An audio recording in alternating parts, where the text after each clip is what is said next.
Hello everyone, welcome back to my channel. আশা করি সবাই খুব ভালো আছেন। চলে এসেছি আপনাদের সামনে আরেকটা মজার রান্না নিয়ে।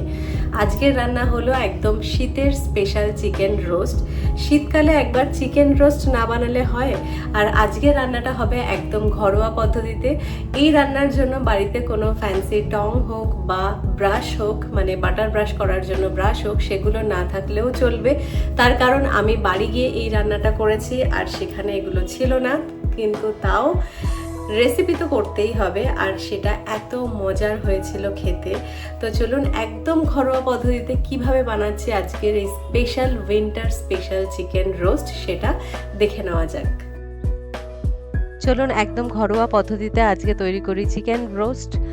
ভীষণই ঘরোয়া পদ্ধতিতে হবে। তো এখানে আমি নিয়েছি চিকেন, এখানে আমি 1.5 কিলো মতো চিকেন নিয়েছি। এবার মশলাগুলো এক এক করে আমি দিয়ে দেবো। আগে আমি গোলমরিচটা গুঁড়ো করে নেব। তো এখানে নিয়েছি কিছুটা গোলমরিচ, সেটা আমি শিলে আমি গুঁড়ো করে নিচ্ছি।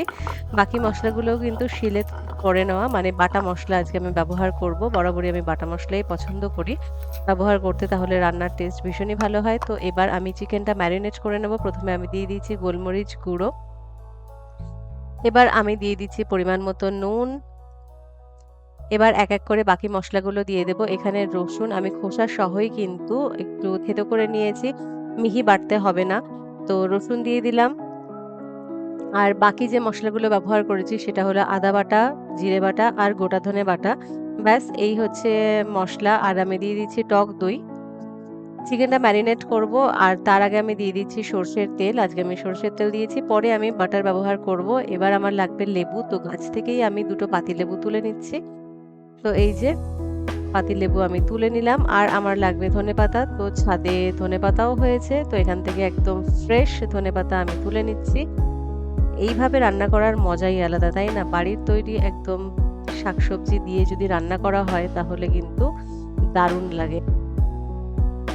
এবার আমি পাতিলেবু কেটে আমি পাতিলেবুর রসটা দিয়ে দিয়েছি চিকেনের মধ্যে। আর ধনেপাতাটাও আমি একদমই কুচি করে নেব।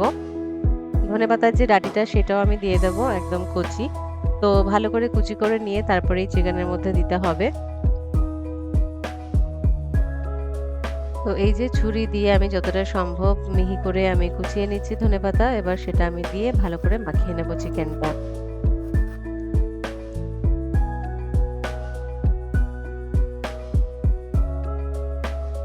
চিকেনটা মাখিয়ে নিয়ে আমি ফ্রিজে রেখে দেব। আমি একদিন ফ্রিজে রেখে দিয়েছিলাম, কিন্তু মিনিমাম 3 থেকে 4 ঘন্টা রাখলেই হবে। তো এই যে চিকেনটা ম্যারিনেট করা হয়ে গেছে, ভালো করে মাখানো হয়ে গেছে।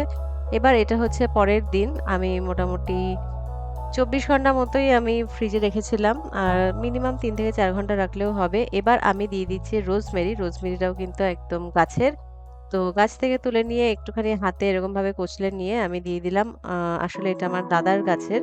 তো দাদা আমাকে দিয়েছিল, তো সেখান থেকে আমি কিছুটা নিয়ে এরকম চিকেনের মধ্যে দিয়ে ভালো করে মাখিয়ে নিলাম। খুবই সুন্দর একটা মাইল্ড ফ্লেভার কিন্তু আসছিল, যেটা খাওয়ার টাইমেও কিন্তু দারুণ লাগছিল। তো এখানে কাঠকয়লার আগুন একদম রেডি। আর হচ্ছে আমি দিয়ে দিয়েছি তারজালি। এবার আমি চিকেনের পিসগুলো এক এক করে দিয়ে দেব তারজালির উপরে। আর এই তারজালির উপরে কিন্তু আমি একটু সরষের তেল মাখিয়ে নিয়েছিলাম। এবার ম্যারিনেট করে রাখা চিকেনগুলো আমি দিয়ে দিচ্ছি। একদম অল্প আঁচেই হবে, মানে আগুন জ্বলবে না, কিন্তু কাঠকয়লাগুলো একদম গরম আছে, তো সেইভাবে কিন্তু আস্তে আস্তে হয়ে যাবে। মোটামুটি 40 মিনিট মতো তো আমার লেগেইছে চিকেনটা হতে।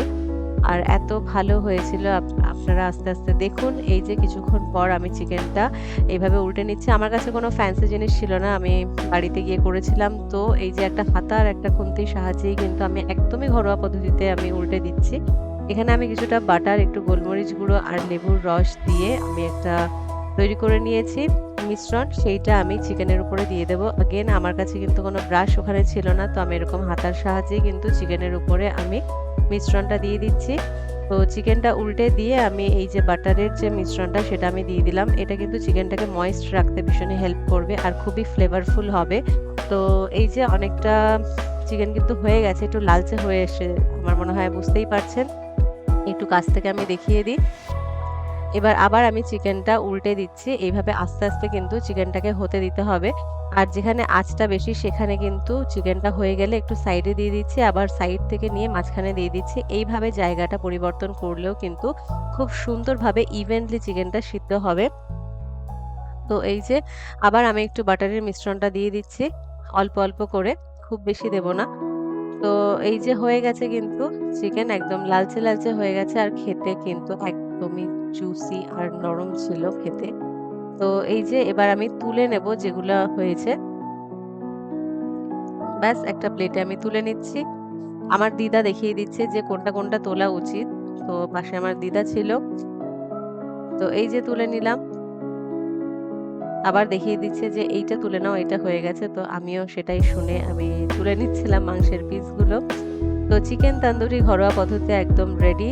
আর এখানে আমি তারজালের উপরে দিয়েছি, একটা ছোট মাংস নিচে পড়ে গিয়েছিল। তো এরপরে যাতে সেটা না হয়, আমার কাছে শিক ছিল, তো শিকের মধ্যে করে এইভাবে আমি সেকেন্ড ব্যাচ বসিয়ে দিয়েছিলাম।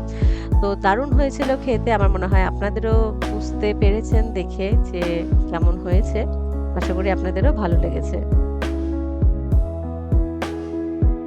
তো আজকের রান্নাটা একদম রেডি অ্যান্ড গরম গরম সার্ভ করার সাথে সাথেই শেষ।